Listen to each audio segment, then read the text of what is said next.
Bump that a little bit, dude. As loud as it goes. Yeah, maybe it's my sound. It's just like the song, bud. Hello, everyone, and welcome to another episode of Schmidt Lavelle. My name is Tom Lavelle, and as always, I'm accompanied by Mr. Timothy Schmidt. Got a lot of exciting things to talk about today on this show. We're going to be talking about the Phillies, our weekend, some Little League baseball. Our coach is overstepping. We'll find out. We're gonna touch on Taylor Swift. We posted a clip about that, and we're gonna touch on that for a second. Reggie White, the NBA playoffs, the PGA Championship, and much more. Glad to have you here listening. If you're liking what we're doing, please like it, share it, tell your friends, tell your mom, tell your family. Bring it up at any event that you can, as much as possible. That'd be great. We've got everything's new now. We're on our own, Timmy boy. We are solo. We're riding the wave, Tom. We're riding You the were you wave. were you were burning the midnight oil last night, and you really came through.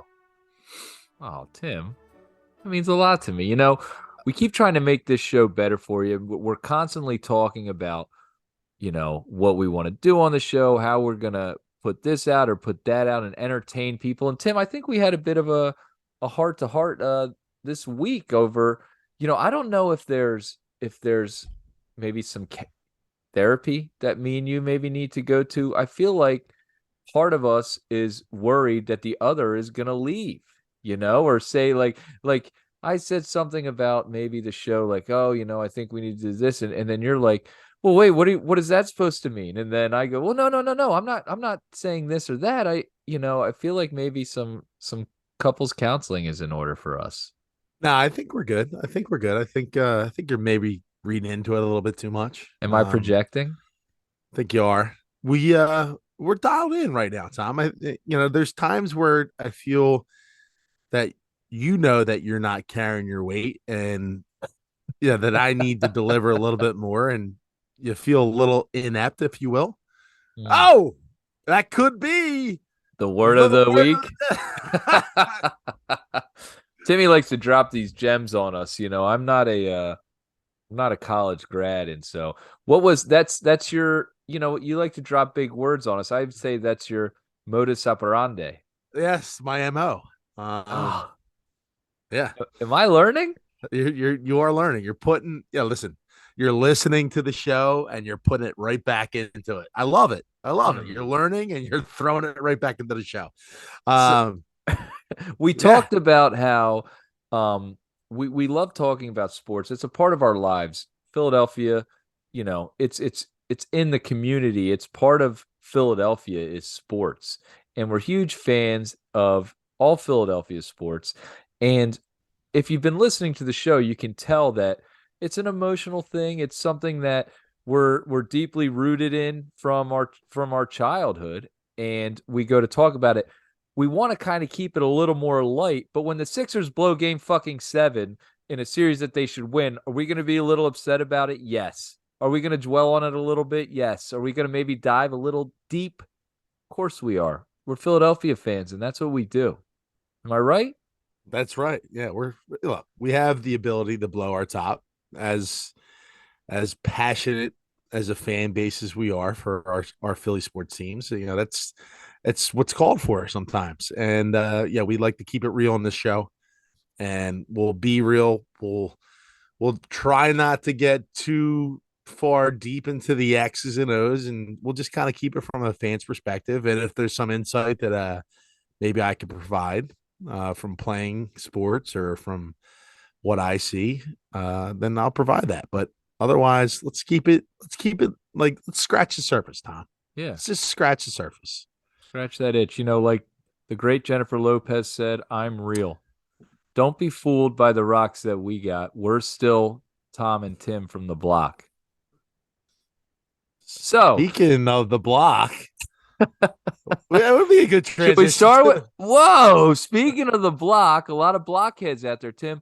A great weekend for the PGA, but was it a great weekend? The winner, a Live Golf Tour winner, Mr. Brooks Koepka, ends up winning the PGA Championship. But the story of the weekend was Mr. Michael Block, a a club pro that Yep. was able to play in this tournament. He finished 15th, which will qualify him for next year's PGA Championship. He'll be able to play. He's already been invited to two more tournaments in the next Yep. couple weeks. Yeah.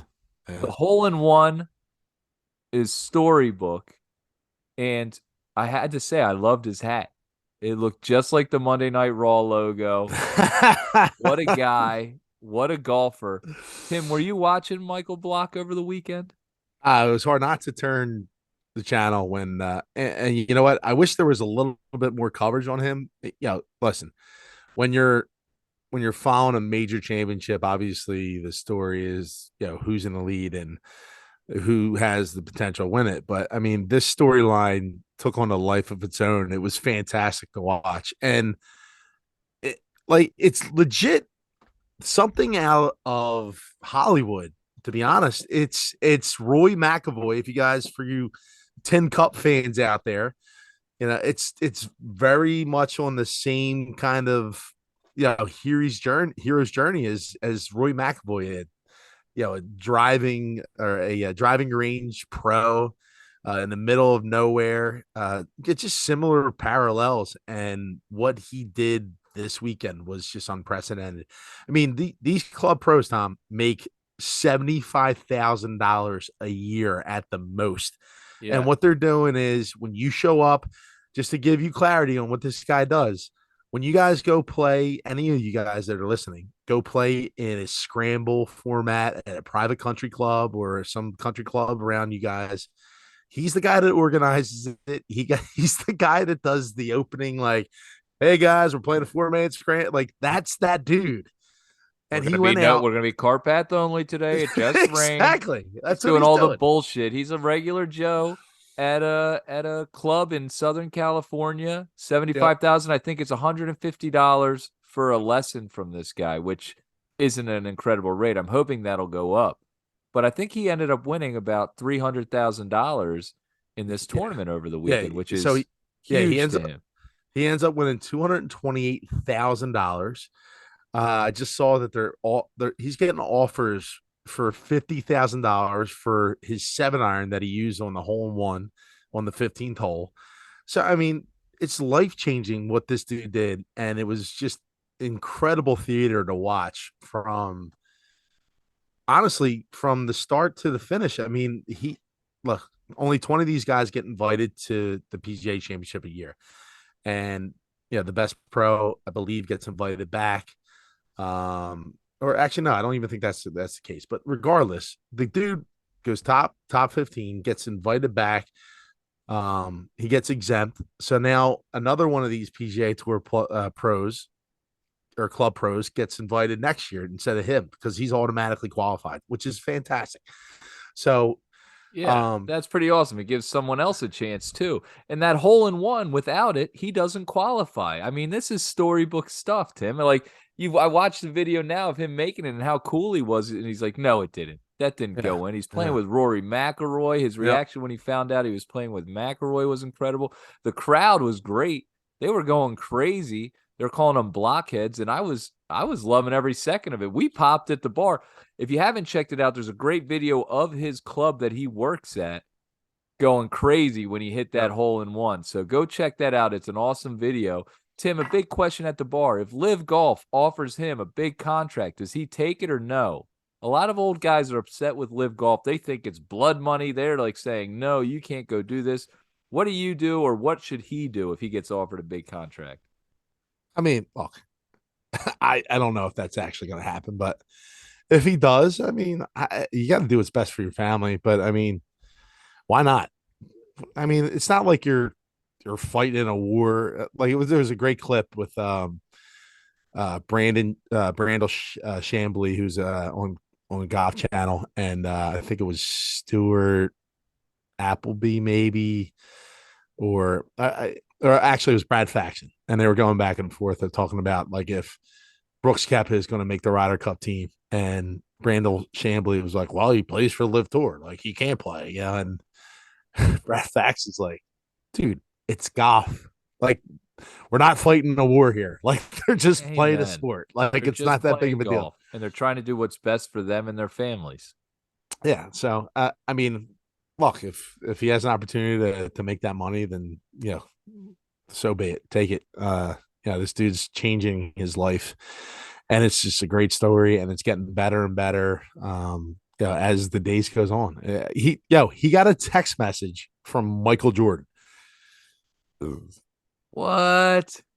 Yeah, Did he he said, really? yeah, and like it's just uh, somebody that you have idolized. He's 46 years old. I'm sure he watched him growing up, never thinking that he would ever have any contact with MJ. And he's Wow. and MJ sends him a text message just like, hey man, you're an inspiration, yada yada. It's like, all right, this is the greatest of all time. Yeah. It's just an incredible story that keeps on getting better and better. And you got to milk it, dude. And look, he might go out this weekend and absolutely bomb and get cut and whatever. He's still committed to two events over the next like 3 weeks. So it'll be fun to watch him. Hopefully he continues to play well and continues to win more money, but it's just an awesome story to keep an eye on and just follow along if you haven't yet. So Wow. get on the Michael Block wave, dude. Get on the Michael, become a blockhead and enjoy the ride. So, Timmy, you brought up Michael Jordan, and that's a great thing to bring up because that segues into our next topic, the NBA playoffs. Now, Michael Jordan is the most 40-point games in NBA playoff history with 38. Second place, LeBron James with 29 after his game last night. Now, of course, the Lakers were swept. Did you know that LeBron James has a winning regular season record against 29 of the 30 teams in the NBA? The only team he doesn't have a winning record against is the Denver Nuggets. Now, this will be the first time, if in fact the Heat do sweep, they're playing right now, I believe, that in the Eastern Conference and Western Conference finals, there have been two sweeps. If they do sweep, that'll be the first time that ever happens. So, Miami's undrafted players scored a combined 81 points on Sunday, marking the most points by undrafted players in any playoff game since 1966. They only have the most points by undrafted NBA players. They have the 81, 74, 60, 56, 52, and 51 over the last couple of years. Miami is doing a great job of pulling these players undrafted, developing them, and getting the most out of them. Big shout out to our stat girl who's looking to get on the show. She sent over some stats. Those are from her. Miss Rachel, we appreciate the stats. Will you ever be on the show? I'm not really sure. Timmy, what have you been thinking about the NBA Eastern and Western Conference Finals? Is it something that, with the Celtics doing so poorly, does that make us look worse? Or is it just that it is what it is? No, I don't know. I don't have the answer for that. It's certainly interesting to see how these playoffs have played out with Miami up three games to zero, and they have the opportunity to close out tonight. Jimmy Butler's been tremendous. The supporting cast there has been fantastic. I think the Heat have played probably the best defense in the playoffs up to this point. Obviously, they're in Eastern Conference Finals on one verge of sweeping. And just Denver has just played such incredible basketball from start to finish. I think they lost one game in total this playoffs so far. And Nicole, uh, Jokic has had sorry, at least 10 made Nikola field Jokic. goals and 10 assists in each of his last 5 games. It's the longest such streak in playoff history. Yeah, He's the real deal. And the things he are doing is people are saying, wow, this guy really is. The last couple of years, they've been knocked out in the playoffs early. And it says, oh, he's the MVP. Kendrick Perkins, if you remember earlier this year, was dogging him. He only won he alluded to the fact that he only won the MVP because he was white, and it's something that it's kind of a like, yeah, take that. How about you think about that? yeah. No, I mean he's just been playing out of his mind. He's hit a couple shots over the course of the last few games that just make you open your eyes. Just like this dude's crazy. Some people call it a Larry Bird three, the way he hit it. But yeah, it's just been incredible theater with the playoffs, NBA playoffs, and it looks like it's going to be the Nuggets and the Heat in the finals, which should make for good basketball, I guess. Who I you don't know got? how. I don't know, dude. It's tough. It's tough to go against the Heat the way they've been playing, but I mean, Joker is just an absolute beast, and Jamal Murray has been playing out of his mind too as well. So, if the way the series goes, it looks like they'll both end up in the finals, and if that's the case, I'll have to take the Nuggets to win it this year. So it's a shame because I'd love to see the Sixers and the Nuggets in the finals to see Embiid and Joker face off, but obviously it was not to happen. To be. You We had talked about that last week. yeah, That was the storybook. Beat the Celtics, beat the Heat, beat the Denver Nuggets, you know. Now, little, what's that? yeah. I mean, you shared. Are you about to share this nugget with the folks about the little taco situation there that you There want to? is a bit of a taco situation. So, certain people have said that God has never made a mistake. And maybe I was his warrior for the Denver Nuggets. And unbeknownst to me, maybe my crusade was to help the Denver Nuggets. And, I thought I was helping the Sixers, but lo and behold, the Joker was drafted during a Taco Bell commercial years ago. And Yes. I happened to go on a Taco Bell crusade to maybe help him. I'm not helping him anymore. I'm done helping him. Surprised you No don't have more a helpings. surprised you don't have a Nuggets hat on tonight. If I had one, I'd put it on. Mhm. All right. So, NBA playoffs, we've been enjoying that. We're looking forward to the finals. I'm cheering for the Heat. I do like Jimmy Butler. I loved him when he was on our team. He's the type of player that Philadelphia embraces and loves, just a hard-nosed kind of tough player that's always scrapping, big game guy. So, him and I like the redemption for I know he went to the finals with them before, but Spoelstra I think got really shit on when in the beginning of his career that anybody could be a NBA coach with LeBron James, and that guy's really turned into quite a head coach, arguably the best head coach in the NBA right now. Pat Riley's getting a lot of love too for what he's done with that franchise, and deservedly so. So anyway, Yeah.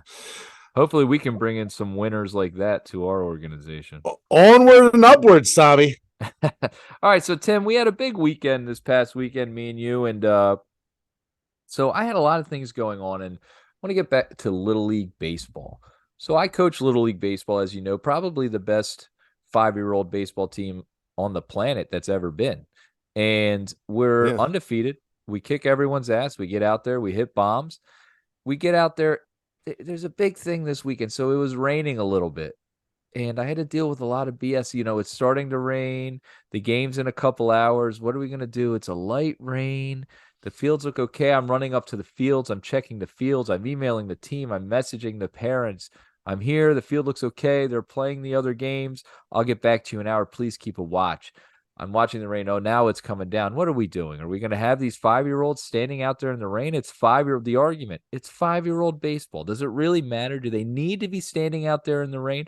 But guess what? It's a game. It's a way to get them outside, to get them active. And real players want to play. And if the time's there, they've paid for it. And I'm trying to get the game in. It's impossible to reschedule in this league. There's no way you're rescheduling. And I say, hey, you know what? Now the other coach is like, we should have delayed. He's texting me on the side. I'm like, dude, just get the fuck out here and let's play the game. I'm like, enough of this. All right. We're here. Let's see it. We'll make it work. If it gets too bad, we'll send them home. Big deal. What else do you have to do on a Saturday? Tim, am I crazy? Is this because the country's gotten soft that we're struggling to play these games? it's it's the parents. It's the parents. It's not the kids. It's the No. parents that don't want to sit in the rain. That's what it is. Yeah. I mean, they don't want to sit there and watch their kid. Like, look, I'm invested. I mean, I think that most people are invested in their kids and sports and things of that nature. But it's mostly, I think, the parents being uncomfortable sitting in the rain. Like they've never experienced that before, and they don't want to sit in bad weather and watch their kid perform. Look, my kid hates the rain. My oldest daughter, Harper, she's 10 years old. As soon as it rains, she freaks out and wants to come out of the game. And I it's hard to teach. Like, hey, listen, you just gotta play through it, right? If they don't like Timmy, the real rain, they don't quick, like the you're a rain. football player. You're a big football player. Oh, I loved the I rain. love playing. Dude, the rain is I dude, look for. I was like, oh, we get a rain game. the Like, rain is basically an excuse to get completely dirty, just dive in the mud, just absolutely turn into the biggest dirt bowl in the world. Like dive animal. anywhere, just look like shit, and be like, look, it rained out. Sorry, mom. Like this is what happened. Like I used to use that as an excuse. Even after the game, I would go mudsliding like on the Yeah. field. It was just like the best part of playing sports was just getting completely dirty. Some of And my favorite practices where it rained and the one coach is like, "All right, let's go slide through this." And you know what I mean? They embraced it, and then of course my parents are hosing me off on the side of the house and like, "You're not coming in here," and I'm getting yeah, hosed off on the side of. get there, But get I loved it. yeah. No, it was great. I just don't understand the mentality. You play through rain. Any anytime the rain comes with soccer, I always get a text like, "Hey, game might be canceled," and I'm like, "Okay, like So that's there's no that's an way games should hour." be canceled for rain and soccer. Only, I mean, they'll cancel for lightning and stuff like that, but if it's Yeah, just raining, you just no, got to power. play the You got game. to power. You got to power through it. Yeah, it's the standard procedure. No game should ever be canceled. I mean, golf maybe, right? Like we saw this weekend at the US at the PGA.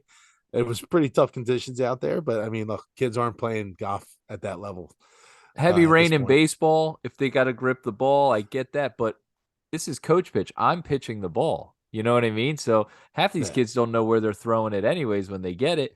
I'm lobbing it over for them to hit. So it's not like someone's going to get beamed with a ball like some, 6-year-old kids chucking a 50-mile-an-hour fastball at them. If you're playing outdoor basketball in the summer, yeah, like I've been in leagues where games have been canceled for that. But other than that, you just got to play in the elements. That's the bottom line. I'd love I, a I'd love a outdoor basketball game in the rain. That'd be yeah, awesome. yeah. Don't you think? As a I mean, kid? court gets a little slippery. Outdoor on the Yeah, asphalt? it depends on what kind of court you're playing on, Tom. Yeah.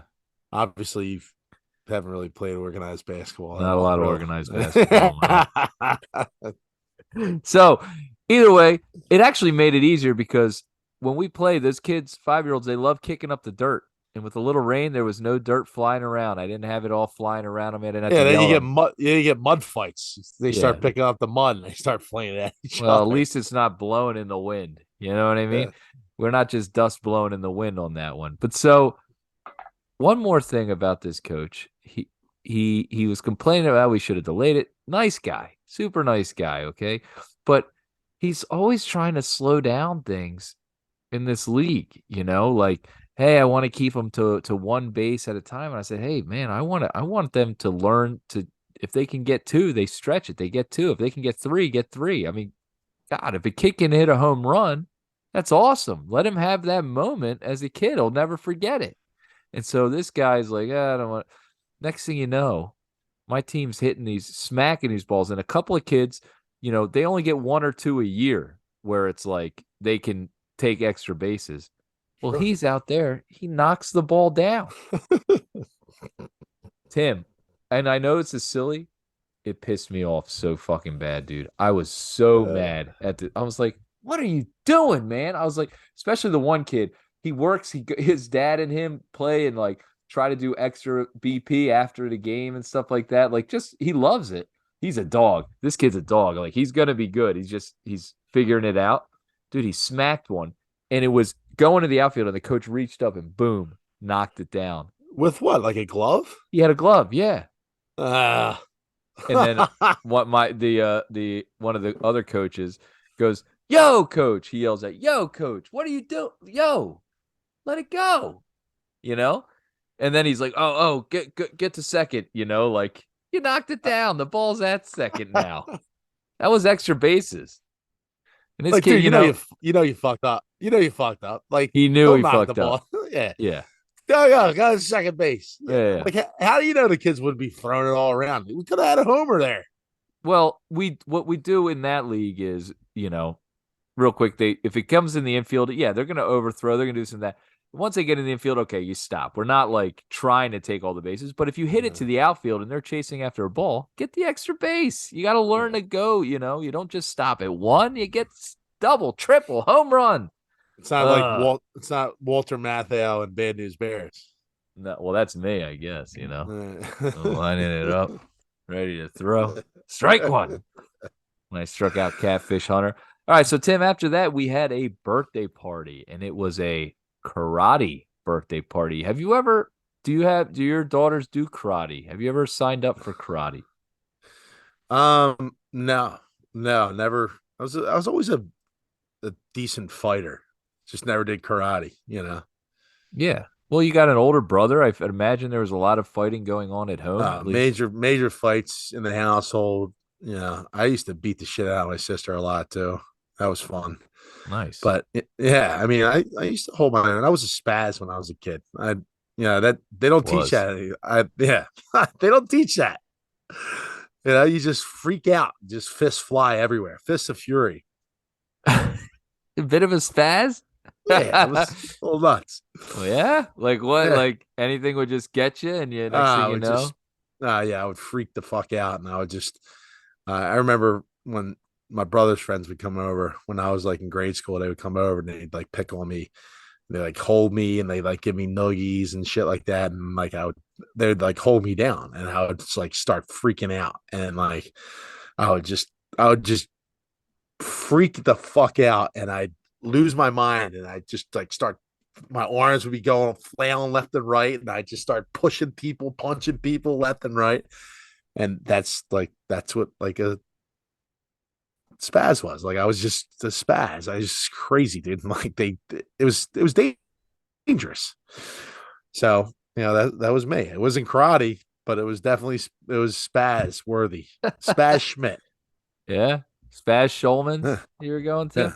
yeah, yeah. Tiger Spaz. So either way, we go to this dojo or whatever it's called. And I gotta tell you, if you're gonna have a kid's birthday, this kid's turning 5 years old.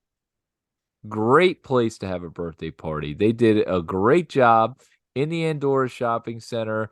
I forget the name of the karate place, but it was a great birthday party. They were playing dodgeball. They had them doing obstacle courses. They were teaching them different things. Each kid got to break a board that they had there. That was pretty cool. And they gave a samurai sword to the birthday kid. It was great. Now, what did end up happening was a lot of parent interaction. All right, parents, get out here. We want you to help us with this. And next thing you know, we're doing a tug of war. We're doing dodgeball. We're playing, we're doing a high kick. And the one dad was telling me how his kids in these classes, and they said, "Oh, dad, why don't you come out here and this?" And there's like the five instructors or senseis, as I'll call them. And next thing you know, it's like they're throwing little jabs at him, you know? Hey, big guy, let's see a kick. Why don't you show us a kick here? You know? Like the senses are saying this to the Yeah. parents. And what do you do as a parent? You're sitting there and there's like five trained black belts poking you. Like, oh, go, let's see what you got, Joe. Let's see what you. Is that all you got? A little kick here. Come on, break the board. Even little Susie broke the board here. Why don't you break the board there? And they're You know? probably like, yeah, the boards are probably set up for the kids where like you could just break them real easily, right? Yeah. And Yeah. like the parents, they probably bring out the sturdy ones, like, It's a 2x4. hey, little bitch, Yeah. yeah, Yeah. come on, hacksaw. Yeah. And they're just, Let's he's like, see. dude, it was like a belittling thing. And they're all sitting there and he's like, what can I even do? You know what I mean? Like, what are you going to say? What, you got a problem? Why are you embarrassing? Then you going to take on all the karate instructors in Uh, a little melee? that's like, it's. I mean, I hate to reference Seinfeld, but I mean, it's like when Seinfeld, when Kramer takes on, I don't know, you watch Seinfeld a little bit, right? Yeah. Do you remember the karate episode where Kramer's in the class with all the little kids? No. Oh, wait, I do remember that, but I like barely remember that.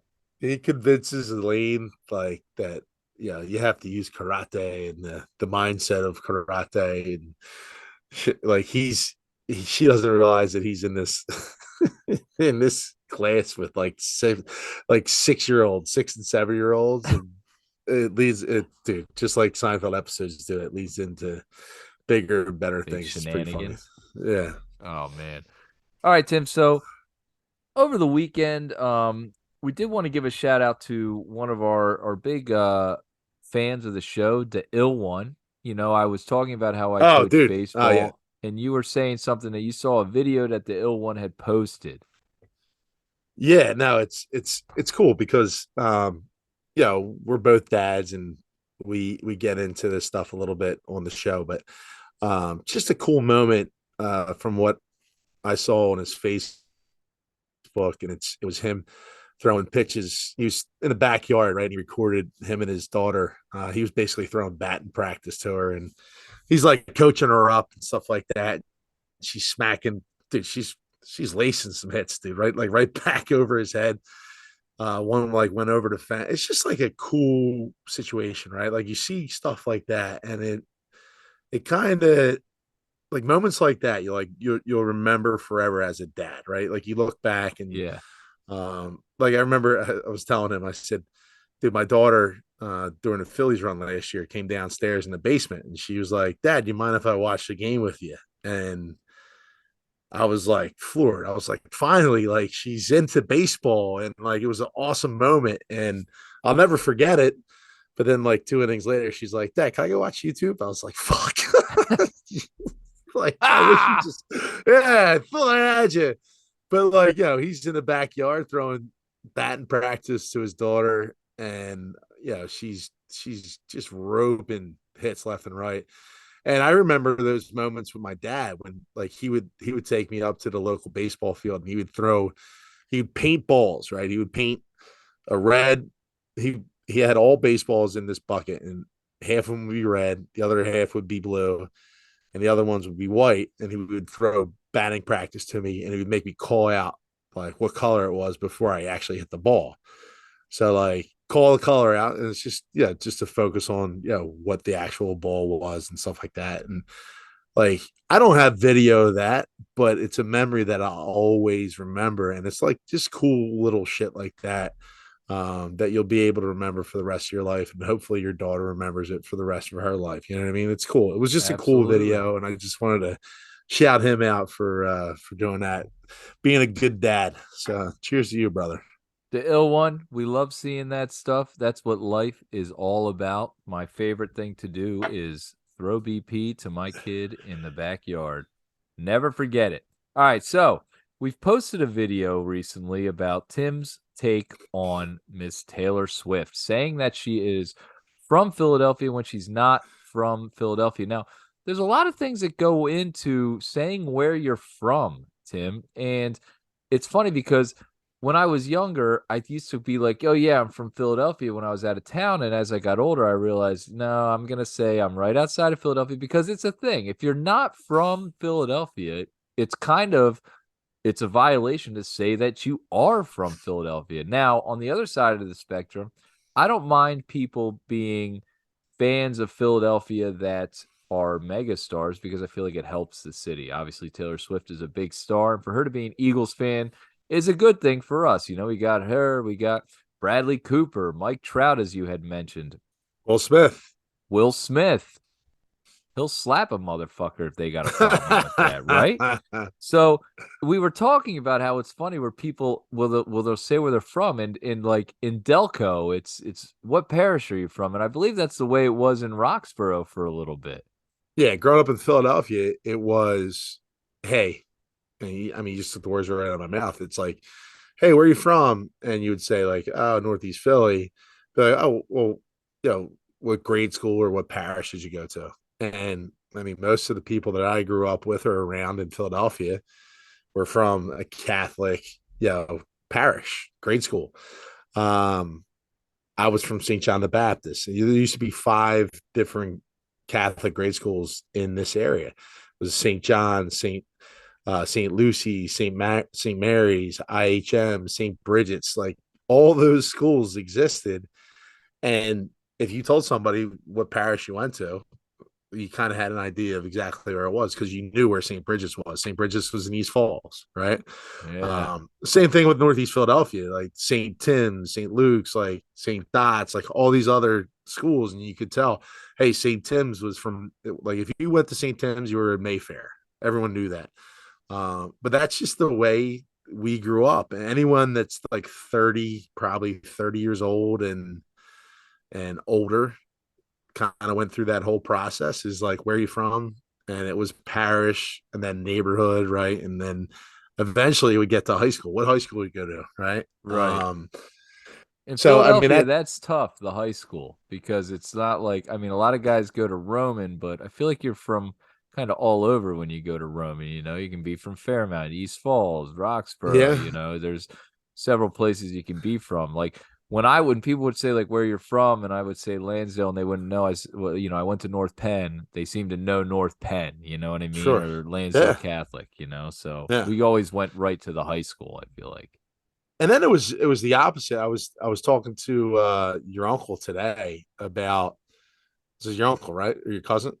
Rob? Is it My Rob? wife's uncle, so my uncle-in-law, maybe Oh yeah, there you go. that And technical we term. and I was telling him about, I went to school, I went to college with a lot of people from Jersey. And Jersey is just like a whole different ball of wax. Like, hey, where are you from? And they would be like, it's either North Jersey, Central Jersey, or South Jersey. They never tell you the town that they're from. They Yeah, never give you like any, like, oh yeah, I'm from Riverton. It's yeah. just North, Central, or South. And then like you ask them even more, and then it gets even more complex. Like, dude, just give me the town that you're from, and then tell me where it's located, and I'll figure it the fuck out. Like, Yeah, I start get with it. the Like, town, then go to the location. yeah, like Jersey's a big fucking state, Yeah, man. like yeah. Central, there's three directions: Central, South, and North. It doesn't make any sense. Just give me the town, tell me where it's at. Maybe I've been there before. Maybe I even drove through it. Maybe I passed by it, Maybe you've stayed But there in a bed and breakfast and you had a great yeah, croissant the next morning and you want to talk about it. are you that embarrassed about where you live? I mean, Yeah, could you Jersey's a imagine fucking terrible place. if someone asked you, Tim, like where are you from, and you said South Pennsylvania? That's really I'm narrowing it from down, I'm Tommy. from South Pennsylvania. Yeah, What the fuck? What the fuck does that mean? I will say, I think there's a lot of central Pennsylvania people. They say they're from central Pennsylvania. I don't know. Maybe not. that's where I went to. That's where I went to college. Yeah. Well, you know what? Where you're from, you say where you're from and you be proud of it. All right. Don't make it up. Don't say you're from another place. Don't, try to be this or that. You're from where you're from. And it's not a north this, a south this, of what, unless you're talking about a city. You can be from North Philadelphia, but you can't South be from, Philadelphia. whatever, from North Pennsylvania. Well, where the fuck in North Right. Pennsylvania? That's a lot of territory there, bud. Figure it out. Exactly right.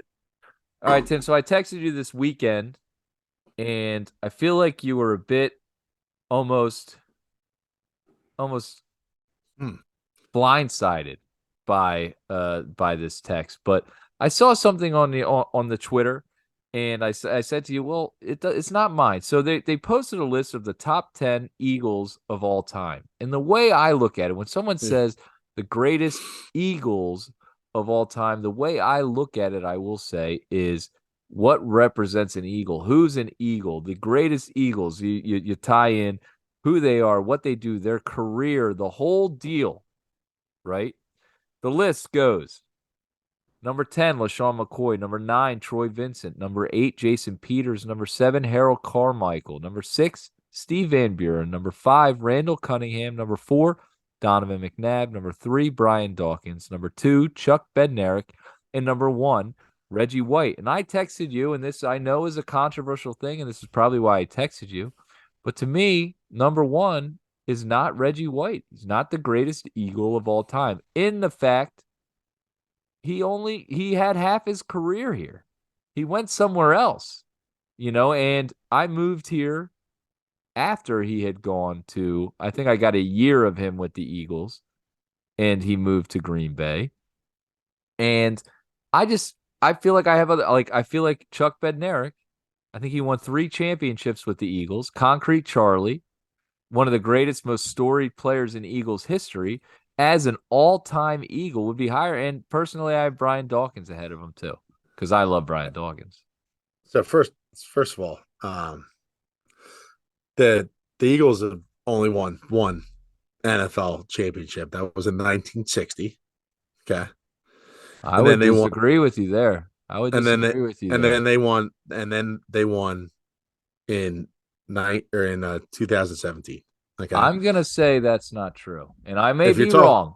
if you're talking about the one in 1949, it wasn't a world championship. So What was it? Because there was back to back. yeah, it didn't count. Regardless, okay. Here's the deal. Okay, you He won 3 championships. listen. You had never seen Chuck Bednarik play. First of all, you've Nope. only heard Played his whole career with the Eagles though. and you just admitted that you only watched Reggie White. You need to probably even watch him. You probably had 1 year of Reggie White, and he left and played for Green Bay for a couple of years. And it wasn't his fault that he left. It was Norman Bramman's fault, who was the owner of the Eagles, and for some reason couldn't fucking sign the best defensive player that's ever played in Philadelphia. So the only answer Maybe the is second best defensive player of all time. the only answer is Reggie White. He had 124 sacks in 121 games. That's one sack, 1.07 sacks per game that he's played. He was the defensive MVP. The guy is an absolute stud, Hall of Famer, has been a Hall of Famer, just considered widely as either the number one or a top three in most polls defensive players of all time. So, as much as I understand where you're coming from, B Dolph was such a fan favorite. He was certainly an incredible player. He is not the greatest Eagle of all time. It's Reggie White. And I'm closing that case down right now. So appreciate whatever you're bringing to the table, but I mean, it's not enough. So you've already disqualified yourself by saying that you've only seen him play for 1 year, if that. And you've How only much could you really have seen of him? 3 years? who, How old are you? me? 41? Yeah. How much did you really sit down and watch Reggie White? Were you 5 years old at the screen like, oh man, he should have gone to, you know what, Dad? I in didn't in like that. 1986, I sat in this goddamn basement with my father, and he made me go to bed every night on Monday Night Football because I wanted to stay up. He made me go to bed after the kickoff. I was pissed off because I had to go to bed.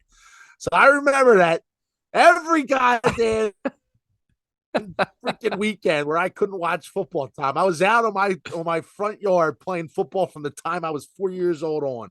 And I remember watching the Eagles from the start to finish from when I was from as young as I can remember. So So yeah. what did when they like you guys must have had a big celebration for their playoff wins with Reggie White.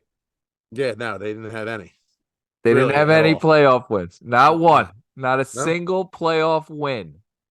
Well, wait, does Reggie White play every position or is he just a defensive guy? This is what happens sometimes in sports arguments. And it's happened to me before. I worked myself into cheering against Chase Utley at one point because I was trying to win a debate. And my point is I love Reggie White. I obviously he is, like you said, maybe the best defensive player of all time in the NFL. His stats speak for themselves. His career speaks for itself. However, as an Eagle, half the career, no playoff wins. Not because of him. Obviously, he was the best player on the team, but he leaves, he goes, he wins a Super Bowl somewhere else. He doesn't have the full career there. And you've got other players that have been here, went through the trenches, gone to Super Bowls, been the captains of the team, the leader of the team, also Hall of Fame players. I feel like, but I guess, you know, I'm not from Philadelphia, so I can't be right. No, they're I will not. say something else here, though, too. Number 10, LaShawn McCoy. Yeah. I don't know about that. I would put a Jason Kelsey above a LaShawn McCoy.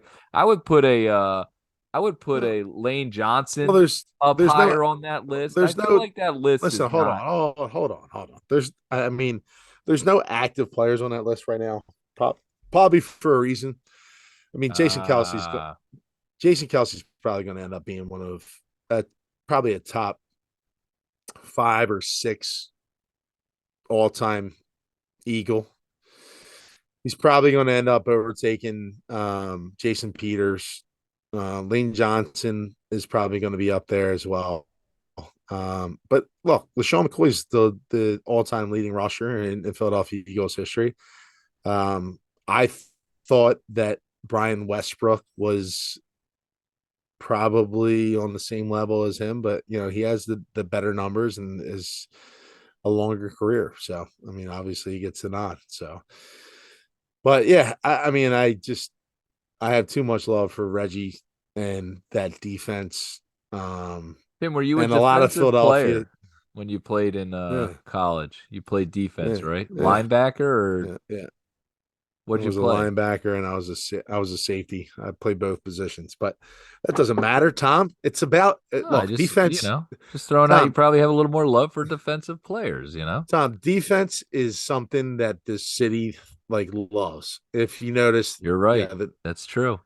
if you look at this past year, right? Jonathan Gannon had the best defense in the league, and the fans were freaking out because they didn't blitz enough.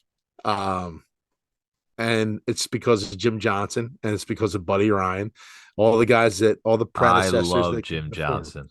I loved Jim They Johnson. just they just had an attacking style of defense, and everyone brings up like the bring the pain game and The body bag game and yeah, yeah, the yeah, whole all deal. that stuff. Yeah, so it's the stuff that all the fans remember, and they kind of they want that defense back. All right. Yeah. And now one more thing. If you this is now moving on segue. If you didn't think the NFL didn't care about fans before, the latest news is being able to flex Thursday night games. Tim, to me, this is ridiculous. You've got people that are setting trips to go to different places to watch games. If we play in LA, say we have a game in LA this year, oh, we're going to do a trip. The Eagles Nation is going to go out to the LA, and then all of a sudden they want to flex it to a Thursday night. You book hotel rooms, flights, all that stuff in advance, and Mm, they're gonna flex it to a Thursday night game. yeah. Is this not the biggest slap in the face to the fans? I mean, they already don't give a shit about the fans as it is. Now they're going to be able to flex games and move them to a different night, 3 different nights ahead. Tom, I don't know what the problem is here. I mean, these fans should be able to be flexible themselves. I mean, the teams are already picking up and moving from city to city whenever they want. I mean, why can't the fans do the same? I mean, they have plenty of money. I don't Yeah. get it. I mean, why don't they just get in the car and drive, Tom? Maybe book another flight. Maybe book 2 flights. All Yeah. right. Take a I whole just week off of work just in case there's a flex. I mean, if they love their team so much, I think they would go the extra mile, Tom, to be there. But Yeah. apparently the fans don't want to do it. So hey, listen, I'm in the NFL side here. I'm a big Roger Goodell guy. All right. Another thing under Goodell. I mean, this is ridiculous that you can change a game to a Thursday night game like anywhere. I guess maybe only divisional ones might be okay. But if we have a game in Dallas, people plan to go down to Dallas and watch those games. They take trips with all these Eagles fans. And next thing you know, they say, hey, you're supposed to be there on Friday. Saturday, Sunday's the game. You come home Monday. Oh, we're flexing it to a Thursday night game. You're not going to, now what? You're going to go sit there and watch the other fucking games? You Yeah. kidding me? And what then with your ticket? That's the most ridiculous thing. I could see changing it from a 1 o'clock to a 7 o'clock or whatever. At least it's the same day. You can't change the day. That's I don't know why you're absurd. I don't know why you're getting all worked up about. If you got enough Just money to go an NFL game, you got enough money to switch the date, switch your flight, change your booking, change where you're lodging at. it's a subtle Ridiculous. change, Tom. Just you got to get used to it. This isn't the NFL, man. It's a cash cow, baby. You better get Uh, on board. You you better know get on what? board. Tim, You're gonna be it, paying. You're gonna be paying for games, dude, to see. You're yeah. They're talking about you got to pay for a playoff game now. Like this is crazy to to watch the watch playoff it games. on NBC Sports or on Peacock. I think they're gonna try to do it this year, which is crazy. Wow. But You know what? Not since they started the self checkout at grocery stores have I been this upset. Tim, you had an incident this weekend at self checkout. Was that a good segue? Did I segue into that correctly? I was perfect. NFL to self checkout, baby. Yeah. Let's go. Next thing you Uh, know, we're gonna be charging ourselves, to do this stuff. What's your beef with self checkout, Tim? it's it's not. I mean, it's just a common beef. I think everyone has. It's just the guy that decides to go to self checkout with 37, 37 items, and it's just sitting there, and it's got no room for anything, and the No. light keeps on flickering, and it's asking for help, and like there's 7 people in line just looking at this asshole like, yo, motherfucker, if you got that many items, why don't you go to the place where they actually check you out, you dickhead? Like, that's the biggest thing that I have. Like, I'm sitting there with 3 items in my hand. I got I got training bras, a Red Bull, and like a a caramello. And I'm just trying to get through. Training bras, a Red Bull, and a caramello. It was a quick trip, dude. In and out. And then just You're grab buying a couple. training bras now. Oh my God, your life's over. Yeah. So I'm like, You're hey, already upset. You're getting it training was bras. it was like a sports bra, dude, for kids. I Anyway, know, but so your kids are growing up. I mean, regardless, I'm sitting there and like this dude is just holding up the entire fucking line, and I There's just nowhere to want to, put that shit. You know what I dude. mean? You're ringing it in, and next thing you know, you're piling stuff on And it's top dude, of things, trying to and then it's like, we didn't register you putting that down in the thing, or there's more yeah, weight than we thought. It's like, if you have a shopping cart, you have to go through there has to be a person checking you out. dude, watching this guy's like, it was kind of funny because I was kind of patient, but watching him like scan something, then put it put it on the weight, and then it confirmed that it was on the weight, the scale there, and then putting it underneath the cart. Like I was like, this dude is. You could tell that the guy was given a list from his wife, right? And he showed up, and he like it was like he didn't know what the fuck was. He got in the wrong like lane. You know what I mean? Like fuck. I can't believe I got in this lane. Now I got to check this shit out myself. Oh my god. He was lost. Next thing you know, he's in the self checkout. How did I Yeah, get here? yeah. It's like he's sweating. Yeah. Yeah. just, but like, just dude, if you don't know what you're doing, don't go self checkout. They're labeled for a reason. Yeah. just Go just to the go to the regular lady, checkout. go to the nice lady who's done it 1,000 times, right, in the last year, dude. Just don't hold everyone up. Yeah. You got a 15 item minimum at self checkout, I'd say. If it's not all gonna fit on that little area, you're going to the regular checkout. Dude, I'm Don't saying I'm not, dude. 15 items is still too much for self checkout. I think dude. You I have don't to know. keep I it. roll through self checkout pretty good. I'm a Well, self checkout expert. it depends on what kind of items you got, right? True. Like you just I know the codes. Boop boop boop boop boop. Put it in.